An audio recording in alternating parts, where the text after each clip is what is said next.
Hey everyone, welcome back to Peepo Coin Channel, your one-stop shop for all things cryptocurrency.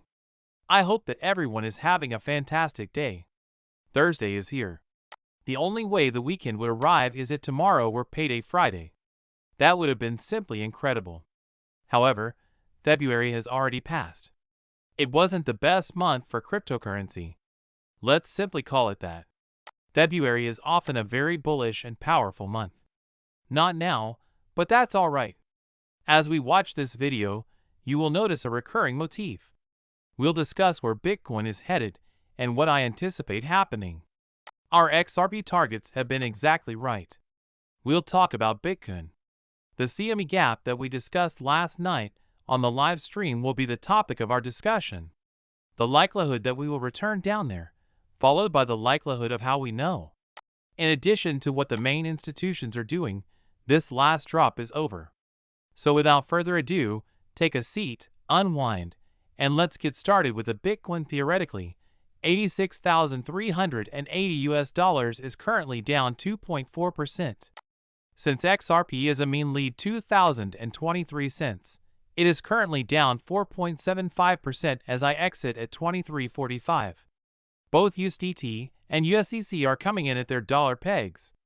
Over the last 24 hours, it has been in the right. Where will the cryptocurrency market cap move from here? It is currently down 2.11%, with a mean lead of $2.8 trillion. Well, it seems quite easy to me.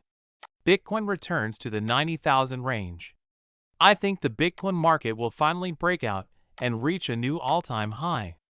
We will go back down and narrow that CME gap if Bitcoin doesn't recover into that 90 to 100,000 region. Here, let's launch TradingView. This void was established in November. This is where you can see it. We discussed this throughout the live broadcast. What's the difference? What is the gap in CME? How does this happen? It's really easy. Only Monday through Friday is the trading window for these futures. When price action occurs over the weekend, which may happen either way, and the futures markets reopen on Monday morning, you get this gap if the price moves significantly either up or down during the weekend when the futures market is closed. As you can see, a gap has developed between roughly $77,000 and $80,000. What does that mean then? This indicates that Bitcoin was trading at $77,000 on Friday, when the futures markets closed. After that, Bitcoin had a $3,000 to $4,000 run to the upside over the weekend until Monday morning. Then you notice this enormous gap in the middle. There are no candles in it because of this. 70% of the time.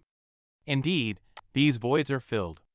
Many of us, myself included, thought that we would not return and that this was one of the 30% of the time that this gap would not be filled. Why? The price of Bitcoin increased by around $35,000. I assumed that this gap would be closed in the past and that we would simply keep it open as it was. But that doesn't appear to be the case with, as you can see, we have support ranges down here in the bottom left, where green is your support and red is your resistance. Bitcoin is currently trading at about 87,000. Right now, resistance is positioned directly above us at roughly 89.5, rising to roughly 92,000. From here, where do we go? Easy. Even this barrier will be overcome by Bitcoin. And if that does occur, setting a new all-time high is the next area of resistance. Alternatively, we will return to these support ranges and go back down. Sitting between 72 and 74K is the first region of support. Yes, that would close the gap. We might see support in the lower $60,000 range if that line breaks and we move deeper. This does not mean that the bull market is finished. Nothing like that is indicated by this. What do I anticipate will happen in this market? I am of the opinion that this gap is closed and that the price of XRP will drop to roughly $77 to $96 in the interim. The world will not perish because of that. There is a sizable XRP support area in that area. Why is the cost decreasing? You ask, and the market is controlled by Bitcoin. Guess what will happen if Bitcoin drags lower to close the CME gap? The market as a whole will follow. However, The altcoins have been doing really well up to this point. Recall that during the last Bitcoin slump, when we dropped to roughly 90,000, XRP began to plummet all the way down to $1.77. This time, Bitcoin dropped from 90,000 to about 81K, while the XRP has stayed in the $2, or what we'll call 220-cent, area. Squeaky Mouse seems to be predicting that we will return to the $2 range. Therefore, I do think that the alts will experience another correction here. I'm with it until we see the next step forward. I see it. Will a bull run over that then? No, this is not going to last long. The markets are doomed. There shouldn't be a lot of suffering down here, in my opinion. As cryptos like this seem to be repeating after me, and I believe this will be a brief move that will be followed by a bounce back to the upside at the end of next month, which is the end of Q1, and then in April, the start of Q2. I will not be shaken by whales. Theoretically, 10,000 alts will pump 2250x in the following 6 to 8 months, which is why I'm holding tight. He's correct. We're still on course. When we reflect on this date, it will be one of the best times to buy because it is so late. There is a similar trend here. You can enter a bull market before the pump to the upside. Excuse me, North Korea or South Korea? The good Korea is South Korea. The FBI has verified that North Korea is the culprit behind the $1.5 billion cryptocurrency hack. Very intriguing. People, don't you think that timing is everything? After that, we discuss this. Gemini's Cameron Winklevoss.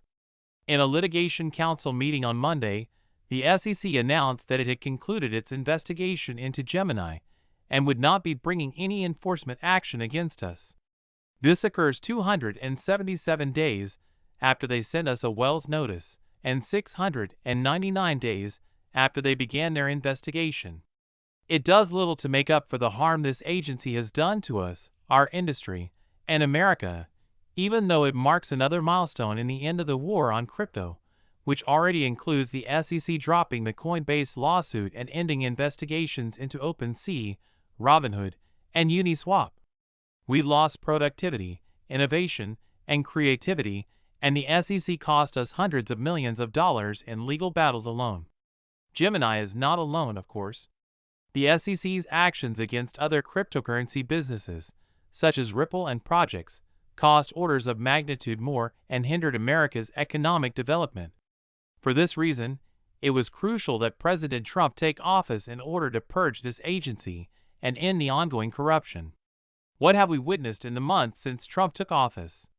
The OpenSea inquiry, the lawsuit against Coinbase, the case against Robinhood, the litigation against Uniswap, and the lawsuit against Tron have all been terminated by the SEC. 2 cases are still pending, along with Ripple v. SEC, that is Kraken, which I anticipate ending any day soon. Recall that we discussed that on Monday during the SEC's brief Sunshine Act meeting. We also discussed how frequently XRP and Ripple were brought up in the document. Now, when President Trump is eliminating more than 120 IRS tax offices across the country, the SEC ends the Uniswap probe. This is really enormous. These offices are filled with garbage. This run is not over, people. It's not nearly over yet.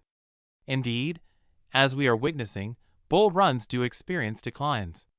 However, when we take a step back and consider